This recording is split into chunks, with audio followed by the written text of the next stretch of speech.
जय हिंद दोस्तों। जैसा कि आपको पता है कि पुलिस का एग्ज़ाम चल रहा है और 23 तारीख से स्टार्टिंग हो गया है। पुलिस का एग्ज़ाम शुरू होने वाला है। तो 23 तारीख से लेकर 31 तारीख तक आपका एग्ज़ाम होंगे। और पुलिस में जैसे ही हमारे एग्ज़ाम होते रहेंगे शिफ्ट बाय शिफ्ट, यानी 10 शिफ्टों में एग्ज़ाम होगा। 5 दिन हमारा एग्ज़ाम होगा, 23 से लेकर हमारा 23, 24, 25, 30 और 31, इन तारीखों को हमारा एग्ज़ाम है पुलिस का। और एक दिन में 2 शिफ्ट होंगी, यानी कि 10 हमारे सेट होंगे, तो इस हिसाब से एग्ज़ाम होगा। तो आज हम आपको पढ़ाने जा रहे हैं मौलिक अधिकार। यानी कि हर एग्जाम में, पिछली बार जितने एग्जाम हुए, पीवाईक्यू आपने चेक किया होगा, तो हर एग्जाम में आपके मौलिक अधिकार से क्वेश्चन आए जरूर है। और मैं मौलिक अधिकार एक शॉर्ट वीडियो में कम समय में आपको पढ़ाऊंगा। आपको क्वेश्चन उसी कम मिनट की, मैं मेरा उद्देश्य है कि कम समय की मैं वीडियो बनाऊँ, ताकि आपको कम समय में भी क्वेश्चन मिलता रहे। ठीक है, तो कम समय में सारे क्वेश्चन कवर हो जाएंगे। मैं जल्दी इसको पढ़ाऊंगा, कम समय में पढ़ाऊंगा और क्वेश्चन यहाँ से आपके एग्जाम में आएगा। ठीक है, चलो देखते हैं, स्टार्टिंग करते हैं मौलिक अधिकारों की। मौलिक अधिकारों को फंडामेंटल राइट्स बोलते हैं। फंडामेंटल राइट्स, बात करते हैं मौलिक अधिकारों की। मौलिक अधिकार, मौलिक अधिकार, मौलिक अधिकार। अगर बात करते हैं मौलिक अधिकारों की, तो भारतीय संविधान में मौलिक जो अधिकार है हमारे, ये किस देश के संविधान से लिए गए? तो ये लिए गए अमेरिका से। सबसे पहला पॉइंट ये बनेगा हमारा, अमेरिका। क्वेश्चन ये बनेगा हमारा कि मौलिक अधिकार जो हमारे हैं भारतीय संविधान में, मौलिक अधिकार है मतलब फंडामेंटल जो राइट्स हमारे, ये कौन से देश के संविधान से लिए गए? तो उस देश का नाम है हमारा अमेरिका, जिसको हम बोलते हैं यूएस। तो बोलते हैं यूएस। अगर बात करते हैं मौलिक अधिकारों कि मौलिक अधिकारों को संविधान के किस भाग में रखा गया है, तो मौलिक अधिकारों को संविधान के भाग 3 में रखा गया। कौन से भाग में रखे हैं? भाग 3 में रखे हैं। बात करते हैं आर्टिकल की, अनुच्छेद की बात करते हैं। तो अनुच्छेद की अगर बात करेंगे तो अनुच्छेद 12 से लेकर अनुच्छेद 35 तक हमारे क्या है? ये हमारे मौलिक अधिकार। कहाँ से लेकर? 12 से लेकर 35 तक हमारे मौलिक अधिकार है। अगर बात करेंगे मौलिक अधिकार, तो स्टार्टिंग में बात करेंगे तो मौलिक अधिकारों की संख्या हमारी कितनी थी, यानी कि मूल संविधान में मौलिक अधिकारों की संख्या कितनी थी? तो मूल संविधान में मौलिक अधिकारों की संख्या थी 7। कितनी थी? 7। ये बात कर रहे हैं जिस समय संविधान लागू हुआ। अगर बात करें वर्तमान में, तो वर्तमान में हमारी कितनी है? वर्तमान में 6। कितनी? वर्तमान 6। और मूल मूल कितने हमारे? 7। मूल 7 थे, वर्तमान में 6। ये जो मौलिक अधिकार हमारे हैं अमेरिका के संविधान से लिए गए हैं। अमेरिका के संविधान इनको लिया गया है।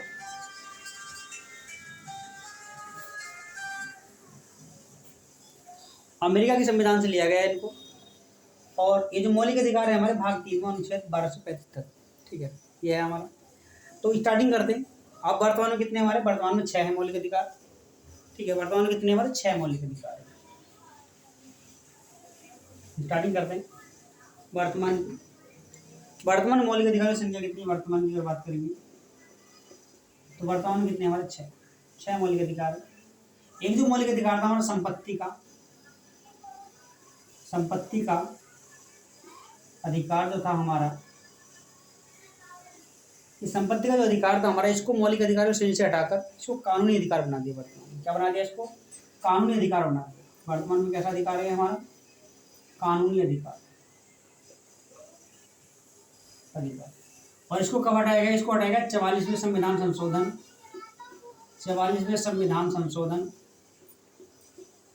1978, यानी कि 44वें संविधान संशोधन 1978 में इसको हटा दिया गया था। ठीक है, 44वें संविधान संशोधन 1978 ईस्वी के द्वारा संपत्ति के अधिकार को क्या बना दिया? कानूनी अधिकार बना दिया। और वर्तमान में कौन से अनुच्छेद में रखा गया? आपका 300 के तय में रखा गया। कौन से अनुच्छेद में रखा गया? 300 के तय में रखा गया। ये बात समझनी होगी।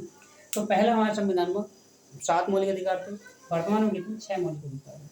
और 6 में हमारा एक संपत्ति का अधिकार क्या कर दिया गया? इसको कानूनी अधिकार बना दिया गया। मौलिक अधिकार श्रेणी से इसको हटा दिया।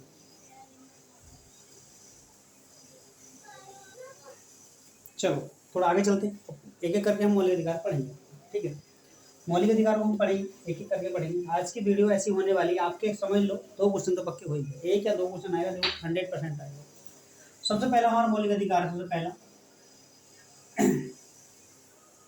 समता या समानता का अधिकार।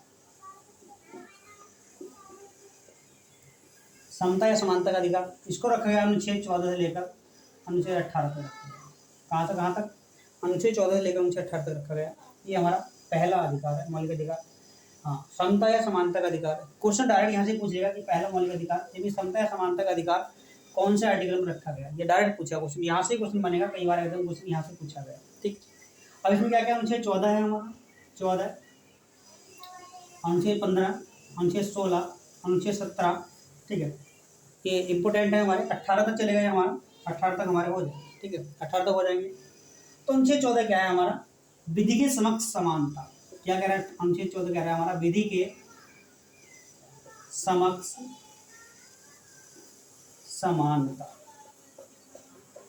विधि के समक्ष समानता, इसका मतलब क्या है? इसका मतलब ये है, विधि के समक्ष समानता का मतलब है कि एक समान कानून बनेगा और एक समान कानून लागू होगा। ये क्या इसका मतलब है?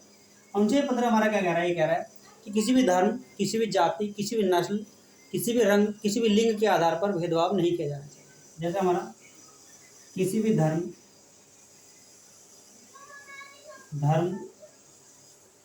जाति,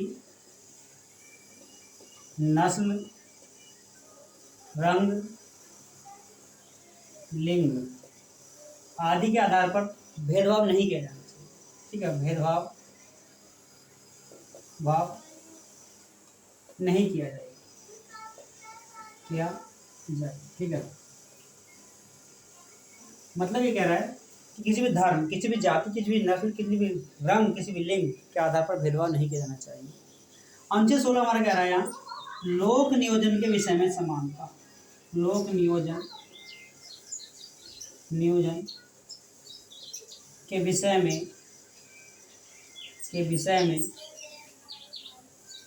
समानता। लोक नियोजन के विषय में समानता। अनुच्छेद 16 में क्या है? लोक नियोजन के विषय में समानता। अनुच्छेद 17 हमारा क्या कह रहा है यहाँ? छुआछूत।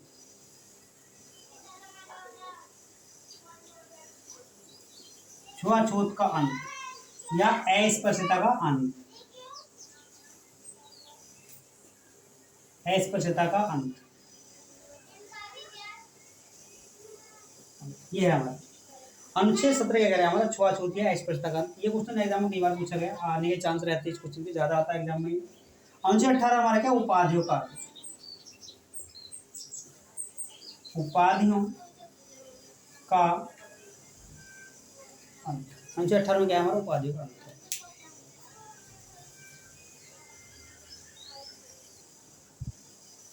अनुच्छेद 18 देख नहीं रहा था, सही से देख नहीं रहा था। अनुच्छेद 18 में दोबारा लिख रहा हूँ यहाँ, उपाधियों का अंत। उपाधियों का यह है, मतलब क्या है? यह है कि कोई विदेशी व्यक्ति भारत के किसी व्यक्ति को उपाधि नहीं दे सकता। तो मैंने बता दिया। अनुच्छेद 14 क्या कह रहा है हमारा? विधि के समक्ष समानता। अनुच्छेद 15 हमारा किसी भी धर्म, किसी भी जाति, किसी भी लिंग के आधार पर भेदभाव नहीं किया जाना चाहिए। अनुच्छेद 16 क्या कह रहा है? अनुच्छेद 16 बोला हमारा लोक नियोजन के विषय में समानता, मतलब जो भी वैकेंसी निकलेगी उसमें सभी का, इसमें SC ST OBC को छोड़कर ये बताया गया, लेकिन अब जनरल वर्ग को भी EWS इसमें रख दिया गया। अनुच्छेद 17 हमारा कह रहा है कि अस्पृश्यता या छुआछूत का अंत करता है हमारा अनुच्छेद 17। अनुच्छेद 18 कहता है हमारा उपाधियों का अंत। क्या कहता है? अनुच्छेद 18 उपाधियों का अंत कहता है। ठीक है, तो आगे चलेंगे कि हमारा पहला मौलिक अधिकार कंप्लीट हुआ। चलते हैं दूसरा मौलिक अधिकार। दूसरा,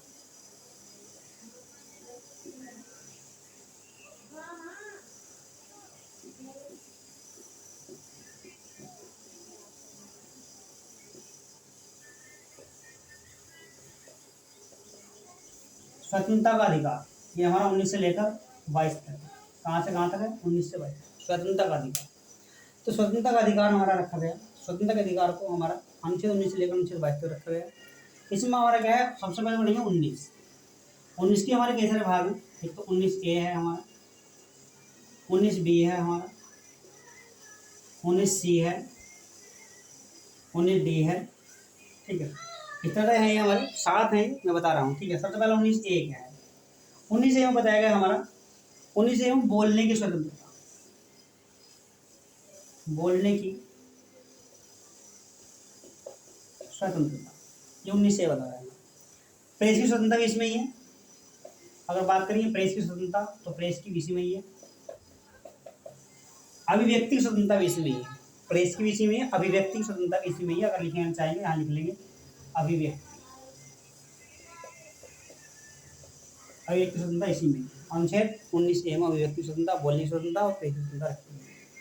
बात करते हैं 19B की, तो किसी भी स्थान पर बिना हथियार के एकत्र होने की स्वतंत्रता। किसी भी स्थान पर बिना हथियार के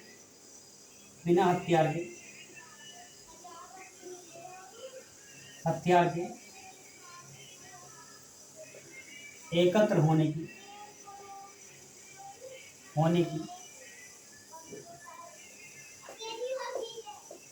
स्वतंत्रता। यह है हमारा किसी भी स्थान पर बिना हथियार के एकत्र होने की स्वतंत्रता। ये हमारे क्या आ गई, अनुच्छेद 19B में आ गई। अनुच्छेद 19C क्या कह रहा है हमारा, कोई भी संघ बनाने की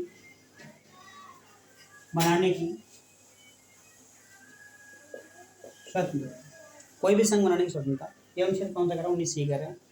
19D क्या कह रहा है, 19D कह रहा है भारत के किसी भी राज्य में आवागमन की स्वतंत्रता। ये क्या कह रहा है हमारा 19D, कि भारत किसी भी राज्य में आवागमन की स्वतंत्रता। बात करते हैं 19D के बाद ABCDE। भारत के किसी भी राज्य में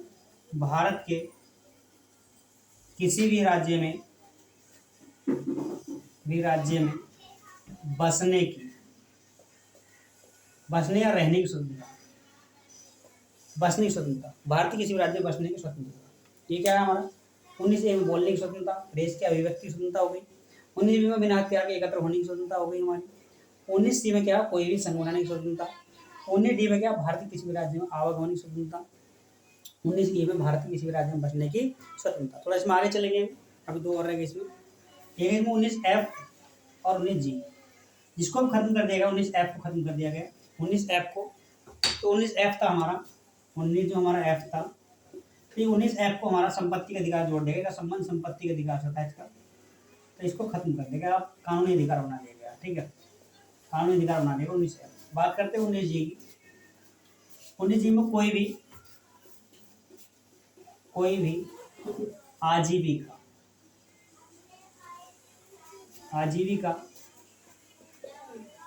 चलाने की स्वतंत्रता।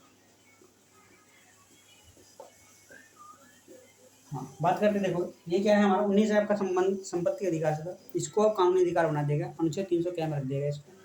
19G में क्या, कोई भी आजीविका चलाने की स्वतंत्रता हमारी कहाँ 19G के अंदर रखी है। ठीक है, बात करते हैं अनुच्छेद 20 की। ठीक है,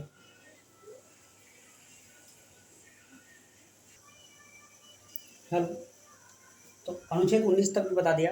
19 में मतलब क्या हुआ, 19 के 7 भाग थे, एक भाग संपत्ति के अधिकार संबंध था। बात करें अनुच्छेद 20 की, अपराधों के लिए दोष सिद्ध के संबंध में संरक्षण। यह हमारा अनुच्छेद 20 है। अनुच्छेद 20 हमारा क्या कह रहा है, अनुच्छेद 20 कह रहा है अपराधों के लिए दोष सिद्ध के संबंध में संरक्षण। अपराधों के लिए दोष सिद्ध के संबंध में संरक्षण का मतलब क्या है, इसमें 3 प्रकार की स्वतंत्रता प्रदान की गई है। 3 प्रकार की स्वतंत्रता का मतलब क्या है, एक तो ये बताया गया कि अपराध के समय जो कानून होगा उसके तहत सजा मिलेगी, लेकिन इसमें थोड़ा संशोधन कर दिया गया, अब थोड़ा चेंज कर दिया गया, लेकिन पहले यही था प्रावधान। दूसरा ये है अपने खिलाफ विरुद्ध गवाही दे, यानी कि अपने ही खिलाफ गवाही देने के लिए, उसके अपने ही खिलाफ उसको गवाही देने की दबाव दिया गया हो। ये हमारे दूसरी स्वतंत्रता इसके अंदर रखी गई है। ठीक है, 3 स्वतंत्रता इसके अंदर रखी गई है। एक तो एक बार अपराध की एक बार सजा मिलेगी, दूसरी है कि अपराध के समय जो कानून उसके तहत सजा मिलेगी, और तीसरा है कि आपको खुद के विरुद्ध गवाही देने के लिए बाध्य किया गया हो। ठीक है, इसको स्वतंत्रता दी गई है 3। कौन सा, अनुच्छेद 20 में हमारा अपराधों के लिए दोष सिद्ध के संबंध में संरक्षण। अनुच्छेद 21 हमारा क्या कह रहा है, प्राण एवं दैहिक स्वतंत्रता। इसको याद रखना, ये क्वेश्चन कई बार पूछा गया, बार बार पूछा जाने वाला क्वेश्चन है। प्राण एवं दैहिक स्वतंत्रता, प्राण एवं दैहिक स्वतंत्रता कहाँ रखी है, अनुच्छेद 21 में। इसका मतलब क्या है, यहाँ इसमें आपकी निजता का अधिकार रखा गया। निजता का अधिकार कई बार एग्जाम आ चुका, आपका निजता का अधिकार अनुच्छेद 21 में ही है। भोजन करने का अधिकार इसमें ही है। ठीक है, अच्छा जीवन जीने का अधिकार इसमें ही है। गरिमापूर्ण जीवन जीने का अधिकार इसी में ही है। गोपनीयता का अधिकार इसी में ही है। ठीक है, शुद्ध स्वच्छ पर्यावरण का अधिकार इसी में ही है, और विदेश में यात्रा करने का अधिकार भी इसी में ही है। ठीक है, यानी कि सबसे अच्छा महत्वपूर्ण यही है। जब हमारा आपातकालीन घोषणा किए जाने पर भी कौन सा मौलिक अधिकार हमारा खत्म नहीं हो पाता, तो ये मौलिक अधिकार हमारा बरकरार बना रहता। तो निजता का अधिकार इसी में ही है। ठीक है, ये समझ लेना, अनुच्छेद 21 कई बार पूछ लिया गया। ठीक है, अगला है हमारा कुछ दशाओं में गिरफ्तारी रोकने के संरक्षण में संबंध। कुछ दस्ताओं में गिरफ्तारी रोकने के संबंध में संरक्षण। इसका मतलब क्या है, इसमें 3 प्रकार की स्वतंत्रता प्रदान की गई है और इसमें 2 प्रकार की सजा भी दी गई है, दंड विषयक, निवारक हिरासत, उसको ही बताया गया है इसमें। लेकिन इसमें 3 प्रकार की स्वतंत्रता ये दी गई है, अगर पुलिस आपको मनमानी तरीके से गिरफ्तार कर लेती है तो उसको गिरफ्तार करने का कारण बताना होगा। पहला शर्त तो ये है, मतलब अगर पुलिस मनमानी तरीके से गिरफ्तार कर लेती है अपनी मनमानी से तो उसको गिरफ्तारी का कारण बताना होगा। दूसरी स्वतंत्रता ये है कि 24 घंटे के अंदर अंदर दंडाधिकारी के समक्ष प्रस्तुत करना होगा, लेकिन आने जाने का समय इसमें इंक्लूड नहीं होगा, आने जाने का समय इसके अंदर इंक्लूड नहीं होगा। दंडाधिकारी के समक्ष 24 घंटे के अंदर आपको प्रस्तुत करना होगा। तीसरा है अपनी पसंद का वकील करने की स्वतंत्रता, तो वो कौन से है, अनुच्छेद 22 के अंतर्गत ये सारी चीज़ें यहाँ रखी गई हैं। तो ये हमारी मौलिक अधिकारों की ये फर्स्ट वीडियो है। एक और सेकंड वीडियो बनाऊंगा मैं, वो आपको मिल जाएगी, कल मिल जाएगी, आज मिल जाए शाम तक, तो वो आपको मिल जाएगी, ठीक है। इसी का दूसरा पार्ट मैं बना दूंगा। तो यहाँ तक मैंने जो पढ़ाया आपका दो अधिकार पढ़ा दिए, अभी 4 और रहेगा, लेकिन कर नहीं खत्म उनको भी, ठीक है। तो वीडियो को ज़्यादा से ज़्यादा देखें, लाइक करें, शेयर करें, कमेंट्स करें, और अगर वीडियो अच्छी लगी हो तो कमेंट जरूर करना, ठीक है। हाँ, ओके भाई सभी को, और ध्यान रखना अच्छे से एग्जाम देना, मेहनत करके एग्जाम देना, सिलेक्शन होगा, इसी बार होगा, 100% होगा। अपना कॉन्फिडेंस लेवल हाई रखो, हाँ अपना कॉन्फिडेंस लेवल हाई रखो, ठीक है। हाँ, एग्जाम दो, अच्छे से एग्जाम दो, घबराने की कोई आवश्यकता नहीं। अगर भारी होगा सबके लिए भारी, हल्का होगा सबके लिए हल्का। ओके भाई सभी।